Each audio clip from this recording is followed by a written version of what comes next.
Petit rajout post-enregistrement, comme je me suis rendu compte que la vidéo allait être très longue, pour vous à regarder, pour moi à monter, je vais la découper, alors je sais pas encore, ça sera probablement découpé en 2, 3, éventuellement 4 morceaux, vous verrez dans les commentaires ou simplement au fil de la publication. Voilà, allez, je vous laisse profiter du contenu de la vidéo.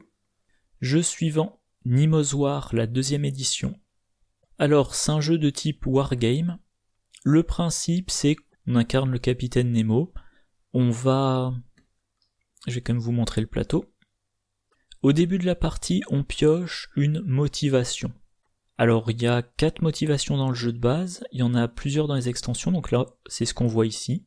On peut être, de mémoire, anti-impérialiste, on peut être guerrier, on peut être explorateur ou on peut être scientifique.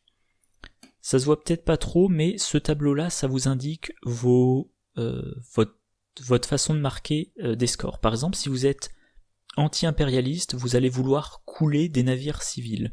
Si vous êtes guerrier, vous voulez couler des navires militaires. Si vous êtes scientifique, vous voulez découvrir des trucs scientifiques. Si vous êtes explorateur, vous voulez découvrir des merveilles. Donc vous avez une figurine que je vais essayer de localiser. Voilà, c'est ça, qui l'a peinte. Vous vous déplacez d'océan en océan. On va zoomer un peu. Voilà, vous déplacez d'océan en océan par les voies de navigation. Les océans progressivement se remplissent de navires. C'est pareil, c'est un jeu, il faudrait que je fasse toute une vidéo là-dessus. Mais en gros, vous avez votre objectif. Par exemple, si vous jouez explorateur, vous voulez découvrir des trésors dans les mers, donc vous déplacez de mer en mer. Là, les espèces de gemmes en plastique s'indiquent que vous pouvez chercher un trésor. Donc vous allez faire une action de recherche de trésors en espérant trouver des pions qui indiquent des merveilles du style la fosse des Mariannes, ou des ruines de la bibliothèque d'Alexandrie, ou des volcans sous-marins, etc., etc. Plus vous trouvez de merveilles, plus vous aurez de points à la fin de la partie. Le problème, c'est que à chaque round, vous mettez des navires dans les mers. Au début, on place des pions, là il n'y en a pas sur le plateau, des pions navires cachés, donc vous ne savez pas encore quel navire c'est. Quand vous ne pouvez plus placer de pions navires cachés dans cette mer, vous placez un pion navire caché dans une mer adjacente, puis quand vous pouvez plus, vous remplacez les pions par des pions navires que vous piochez d'un sac en tissu. Et voilà, au fil de vos actions, vous avez de la notoriété, cette piste-là. Votre notoriété augmente. Il y a un seuil qui vous fait perdre, et il y a des seuils qui vous font mettre des navires plus puissants dans le sac, qui vous font retourner les navires civils sur leur face un peu plus blindée, retourner les navires militaires sur leur face plus coriace, etc., etc. Et donc, on est dans un wargame, on résout les actions avec des dés, et on a ce qu'on appelle des DRM, des Dice Resolution Modifier, si ma mémoire est bonne. Donc un certain nombre de critères qui vont vous donner des bonus ou des malus. Un des points intéressants, ce sont ces 3 pistes. La piste 1, c'est la piste de Nemo. La piste 2, c'est la piste d'équipage. La piste 3, c'est la piste de coque. Et vous avez ces 3 espèces de pions en forme de fer à cheval qui indiquent à quel stade vous en êtes. Et quand vous faites une action, vous pouvez déplacer ce petit curseur pour dire je parie, je mise, par exemple je mise de l'équipage ou je mise de la coque. Ça vous donne un modificateur pour votre lancer de dés. Si vous réussissez, pas de problème. Si vous ratez, vous avez perdu 1, voire 2 crans sur cette jauge. Et donc, à chacune de vos actions, par exemple, vous dites, je veux découvrir un trésor dans cette mer. Je vais lancer 2 dés. Je vais avoir un modificateur, alors je connais pas par cœur, mais là je dirais de -1 parce qu'il y a des navires militaires. Ou -1 par. Bon, mettons, j'ai un modificateur de -1. J'ai peut-être une amélioration de navire qui me donne 1+1. Donc pour le moment, je suis à 0 de différence. Je vais miser un point d'équipage pour essayer avoir 1+3. Donc je lance mes dés, j'ajoute 1+3, et dans ce cadre, on voit les effets des actions. Si vous avez un résultat de 12 ou plus, c'est génial. Un résultat, je crois que c'est de 9 à 11, c'est un effet positif. 6 à 8, ça doit être un effet neutre, et en dessous de 6, c'est un malus, qui se rajoute au fait que si vous ratez votre action, vous perdez des points. Donc des fois, vous êtes en mer, vous dites je vais essayer de chercher une merveille au fond de la mer, vous ratez votre lancer de dés, et vous vous retrouvez à perdre des points d'équipage, à perdre des points de coque, parce que vous avez misé, vous avez perdu. Le jeu est très tendu, voilà, cet effet de pari. Voilà, donc il y a le fait qu'on cherche à accomplir son objectif, ça en fonction de sa motivation, à éviter les navires militaires, à couler les navires de sorte à libérer de la place dans les océans. Il faut trouver le juste équilibre entre couler des navires pour éviter que les mers soient trop remplies, mais couler les navires les moins célèbres pour ne pas augmenter trop vite sa notoriété, vu que plus on a de notoriété, plus le jeu est dur. Et donc on a un paquet d'aventures, on a différents actes, à chaque acte la difficulté augmente, et le but c'est d'arriver à la fin du paquet. À la fin il y a une carte qui s'appelle le finale, donc la carte finale, on la résout. Voilà, sur chacune des cartes, je suis désolé c'est un petit peu brouillon, mais voilà, chaque carte on a des événements, on peut avoir des tests à faire, des effets positifs ou négatifs selon qu'on réussit ou qu'on rate, et à la fin, la carte finale, en général il y a un test, on le réussit ou on le réussit pas, et on compte son score. Donc on va avoir par exemple 1 point par navire militaire coulé, 1 point par navire civil coulé, 7 points par merveille, etc. etc. On obtient un score, on regarde dans le livre de règles, et ça dit par exemple, non vous avez pas gagné, ou vous avez gagné mais tout le monde s'en fout, ou alors félicitations, victoire majeure. Alors ça fait 2 mois que j'ai entamé un article sur le jeu, que j'ai toujours pas fini. J'aimerais filmer une partie, mais je doute que ça soit bien visible dans le champ de la caméra, et la partie serait probablement relativement longue. Jeu suivant, The Gallerist. The Gallerist, c'est un jeu de Vital Lacerda. On est de nouveau dans les jeux assez techniques. Le plateau l'ensemble du jeu est dessiné par Ian O'Toole, qui est un illustrateur génial, voilà. Voilà le plateau. Donc le joueur est un galeriste, et son but c'est d'acheter des œuvres pas chères, de rendre les artistes célèbres pour que la cote augmente et revendre les œuvres plus chères. Les points de victoire l'argent fait office de points de victoire, donc le but c'est d'être le plus riche à la fin. Alors, vous voyez donc les 4 galeries. Le jeu en apparence est super simple, c'est un placement d'ouvriers. Vous avez un unique ouvrier, le galeriste. Vous avez 4 emplacements d'action. 1, 2, 3, 4. Sur chaque emplacement d'action, vous avez, agrandir un peu, voilà, donc les cercles noirs indiquent les emplacements d'action, et les carrés indiquent les 2 actions disponibles à chaque fois. Donc c'est un jeu de placement d'ouvriers dans lequel on a un ouvrier et 8 actions différentes disponibles. Mais il va falloir faire les bonnes actions au bon moment, essayer d'acheter quand le prix n'est pas trop élevé, faire tout son possible pour augmenter la cote de l'artiste avant de revendre son œuvre, sachant que si vous attendez trop longtemps avec vos œuvres dans votre galerie, vous ne gagnez plus d'argent. Si vous ne gagnez plus d'argent, vous ne pouvez pas acheter d'autres œuvres. Si vous ne gagnez plus d'argent, vous ne pouvez plus recruter des assistants qui vous servent à différentes actions. Si vous n'avez plus d'argent, vous ne pouvez plus aussi participer aux enchères pour la fin de la partie, etc., etc. Donc le jeu en multijoueur est génial, moi j'adore la thématique, que je trouve un bon exemple. Par exemple, les meeples. On a 3 couleurs de meeples. Blanc, je crois que c'est les visiteurs. Rose, de mémoire, c'est les VIP. Et brun, ça doit être les investisseurs, de mémoire. Ces visiteurs, il faut utiliser des tickets à leur couleur pour les faire venir dans son lobby. Puis ensuite, il faut les déplacer du lobby vers la galerie en elle-même. Le plateau de joueurs représente la galerie, et là vous voyez, on a 4 emplacements pour représenter les œuvres. Des œuvres, on en a 4 types. Si ma mémoire est bonne, on a tout ce qui est peinture, on a ce qui est sculpture, on a ce qui est, informatique. Ouais, tout ce qui est vidéo, et la 4e, ça doit être les photos.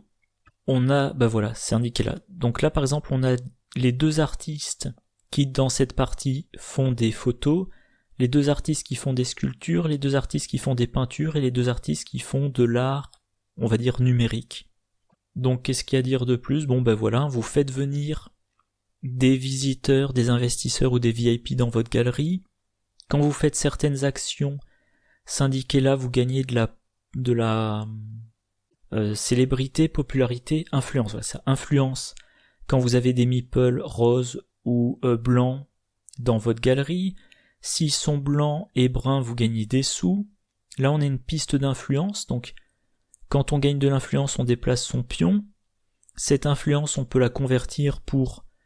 c'est l'étoile blanche. Par exemple, si vous êtes sur cette zone-là, vous dites, je veux rendre plus célèbre un artiste, vous descendez à la case précédente avec une étoile blanche. Si vous voulez une réduction du coût, vous descendez à la case précédente avec le symbole monnaie, et ça vous réduit de 1. Donc si je suis sur la case 20 en influence et que je descends là, j'économise un sou. Si je descends là, j'économise un 2e, un 3e, un 4e, un 5e, un 6e, un 7e. Là, cette zone-là, c'est ce qu'on appelle la zone des médias de mémoire. Vous pouvez dépenser de votre réputation pour augmenter la célébrité, voilà les pouces. Si un artiste, il est au niveau... là, c'est dur à voir. S'il est au niveau 0 pouces, vous pouvez le passer au niveau 1 en réputation. Ou au niveau 2, au niveau 3, ça vous donne des bonus, la cote de l'artiste augmente. Là, vous avez une piste qui vous indique à quel point l'artiste est célèbre, et ça vous indique le niveau de revente. Donc vous achetez, mettons, un tableau pour 3 pièces, vous rendez le peintre célèbre, et il atteint le rang de maître, son œuvre devient un chef-d'œuvre et vous la vendez pour 20. Donc vous avez fait une plus-value de 17 sur cette peinture. Vous avez des cartes objectifs. Là, vous avez une zone d'enchère qui vous donne des bonus en fin de partie, mais aussi qui vous permet d'enchérir sur une œuvre, qui vous rapporte des sous. Donc moi je trouve très thématique, très logique. On achète un tableau, on rend l'artiste célèbre, et ensuite, si on a un contrat de vente, on peut revendre l'œuvre pour plus cher qu'on l'a acheté. Les artistes, une fois qu'ils sont devenus, alors je sais plus comment ça s'appelle, grands maîtres, ils arrêtent de produire des œuvres, ils prennent leur retraite. On peut exposer 3 œuvres, mais si on a un chef-d'œuvre, on a une place spéciale pour le chef-d'œuvre. Voilà.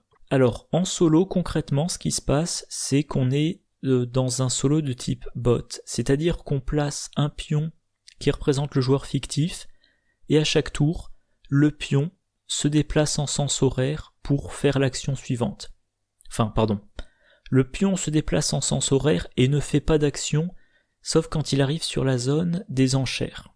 Donc en fait, on n'a pas vraiment d'opposition, c'est quasiment du essayer de battre votre score, du BIOS, beat your own score, mais le fait que le bot soit parfaitement prédictible, c'est un bot, donc il est parfaitement prédictible, il avance comme ça, et donc on va essayer de se placer en fonction de ce que va faire le joueur fictif.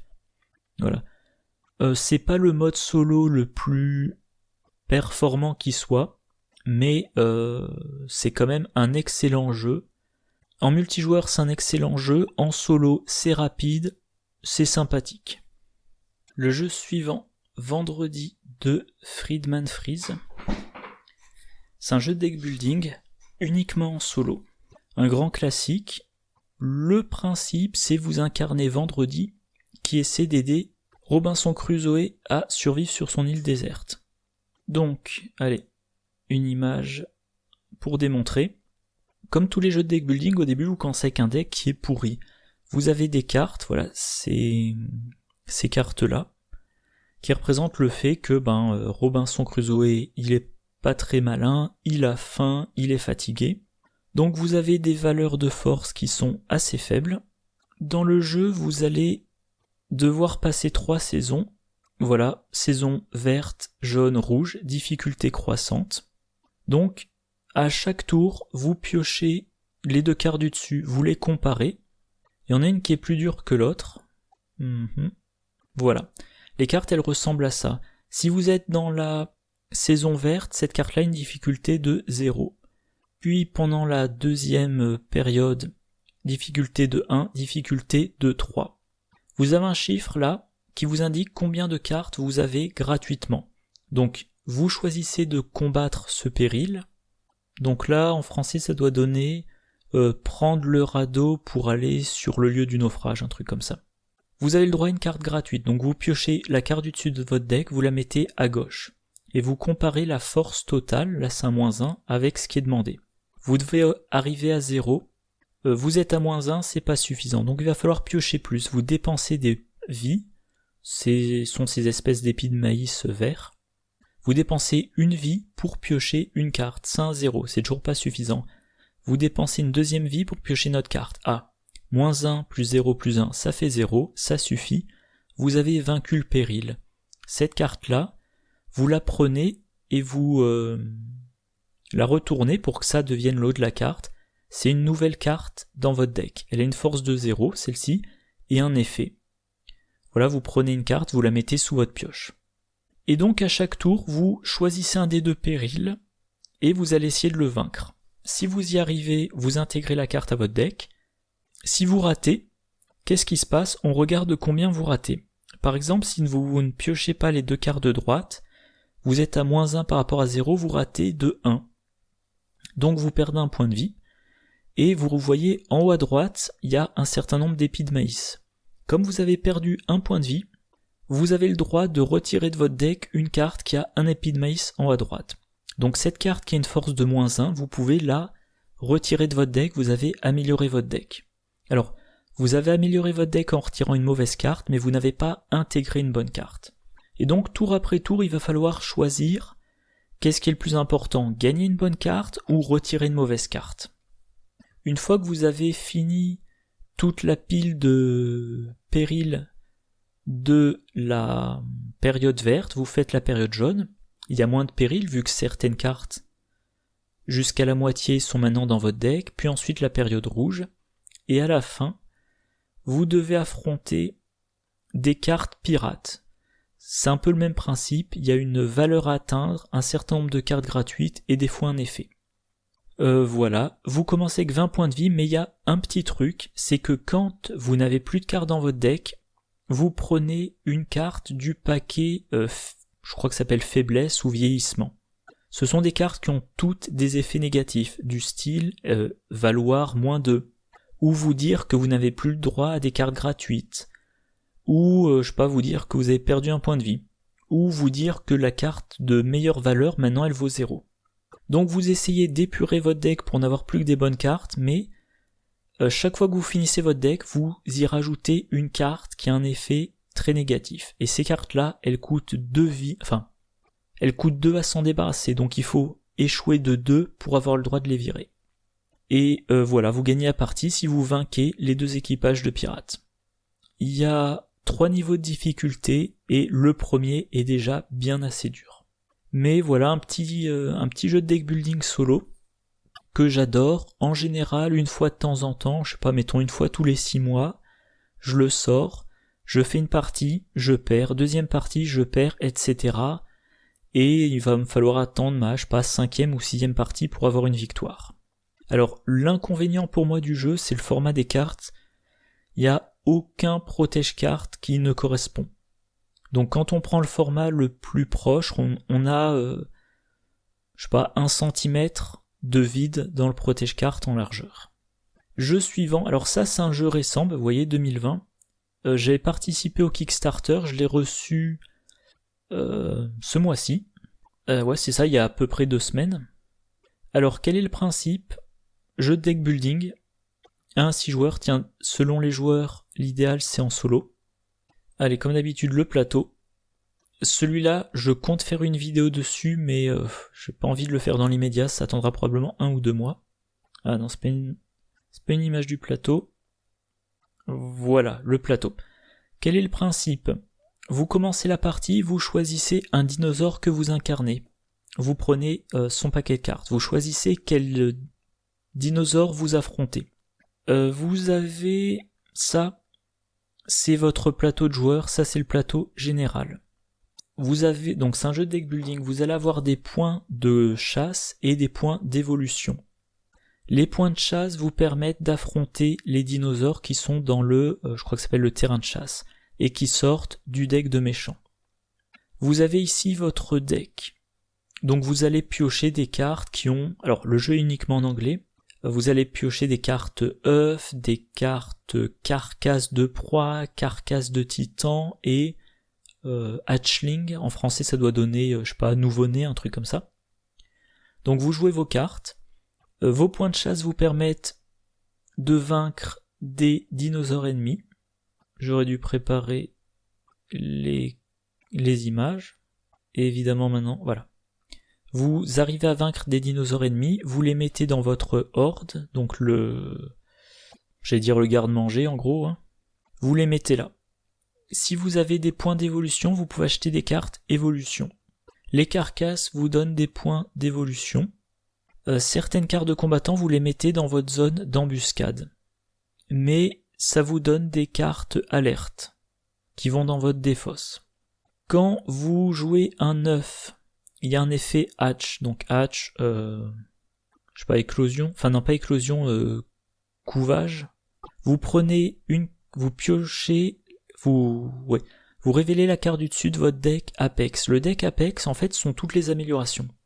C'est-à-dire que de base, vous avez, je sais pas, mettons que vous jouez le tyrannosaure, dans votre deck, vous n'avez que des petits tyrannosaures tout faibles.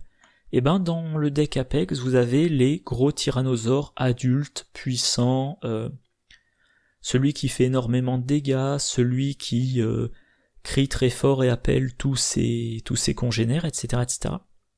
Et il va falloir les acheter avec des points d'évolution. Donc les points d'évolution, ça s'obtient grâce aux carcasses qu'il y a dans votre deck de départ, grâce aux ennemis que vous avez vaincus qui sont dans votre horde, et éventuellement grâce à d'autres effets de cartes. Donc, comme tout jeu de deck building, vous améliorez votre deck en remplaçant les petits dinosaures tout faibles par des gros dinosaures. Vous achetez des cartes amélioration qui vont avoir des effets du style piocher 2 cartes, puis éliminer jusqu'à 2 blessures de votre deck. À chaque tour, vous révélez une carte environnement qui vous donne un effet spécial du style, ce tour-ci, vous n'avez pas de carte évolution, ou allez chercher le boss dans le deck des ennemis, ce tour-ci vous affrontez le boss, ou ce coup-ci vous pouvez vous mettre en embuscade sans gagner de carte alerte, etc., etc. Vous jouez jusqu'à ce que le deck d'événements soit fini. La dernière carte du deck événement, c'est Extinction. Vous allez chercher le boss et vous l'affrontez. Le boss, c'est un dinosaure assez coriace. Et ce qui va se passer, c'est que vous jouez les cartes de votre main pour accumuler les points de chasse. Et sur la carte de boss, il y a des seuils. On va vous dire par exemple, si vous avez 10 points de combat ou plus, voilà ce qui se passe. Si vous avez 6 à 9, voilà ce qui se passe. Et si vous avez moins de 6, il n'y a pas beaucoup d'images, tiens. Si vous avez moins de 6, c'est nul. Et donc, de façon générale, ce qui se passe, c'est que si on a assez de points de chasse, on va piocher une carte blessure. Donc là, on a une pile de cartes blessures de différents types. On pioche la carte blessure, on l'attribue au boss. Voilà, la Affliction Deck.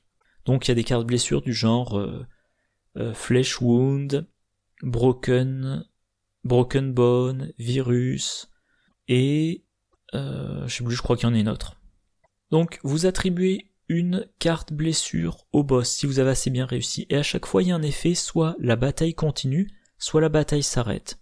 Si la bataille s'arrête, ça s'arrête. Si ça continue, vous jetez le reste de votre main, vous piochez notre main, nouveau round de combat. Si vous avez infligé assez de dégâts au boss, vous avez gagné la partie. Si vous ne l'avez pas vaincu et que vos points de combat ne sont suffisants que pour un effet le combat s'arrête, vous avez perdu. Et vous comptez vos points. Alors les points, ça dépend du niveau de difficulté, ça dépend du nombre, enfin ça dépend, est-ce que vous avez réussi à vaincre le boss en début de partie, et des ennemis, des points de... je sais plus comment ça s'appelle, des points de victoire des dinosaures que vous avez vaincus en cours de partie. Le jeu est sympathique, mais bon, il a ses défauts. Le fait que le boss, on peut le piocher très rapidement. Alors si le boss, on le pioche avant le dernier round, et qu'on n'arrive pas à le vaincre, il se passe rien, la partie continue. Si on n'arrive pas à le vaincre au dernier round, par contre on a perdu. Mais dès que le boss est vaincu, la partie s'achève. Donc si vous avez super bien construit votre deck et que vous arrivez à vaincre le boss au 5e round, la partie a duré 5 rounds. Et c'est mon reproche au jeu. Moi, quand je joue à un jeu de deck building, je veux améliorer mon deck, beaucoup, pendant longtemps. Donc je veux faire tourner mon deck. Et là, le jeu me dit, t'as un compte à rebours. Le jeu me dit, alors je sais plus combien c'est, mais par exemple, t'as 10 rounds. Au bout de 10 rounds, la partie est finie, quoi qu'il arrive. Et potentiellement, elle peut être finie en 6 rounds. J'aurais aimé un jeu qui dure plus longtemps. Autre chose, le réglage de difficulté, ça consiste à mettre des cartes événements faciles au-dessus du deck événement. Donc le réglage de difficulté, c'est que la partie dure plus longtemps. Moi, j'aime les jeux de deck building qui durent un grand nombre de rounds. Donc si je veux que ça ressemble au deck building qui me plaît, il faut que je joue en mode facile. Si je veux jouer en mode difficile, je trouverai la partie trop courte. Bon. Donc c'est un peu frustrant, mais la thématique est originale, c'est bien rendu, dans le sens où ce qui nous permet d'évoluer, c'est la nourriture des carcasses qu'on trouve dans son deck. Au début de la partie, on a des nouveau-nés, oui, je crois que c'est comme ça que ça s'appelle. Pour évoluer, il faut des œufs. En combattant, on tue des ennemis, on gagne des points d'évolution. Les cartes évolution vont avoir des effets du style vos nouveau-nés n'ont plus 1 en force, ils ont 2 en force. C'est vraiment très thématique, mais le rythme du jeu est un peu décevant. La suite dans le prochain épisode.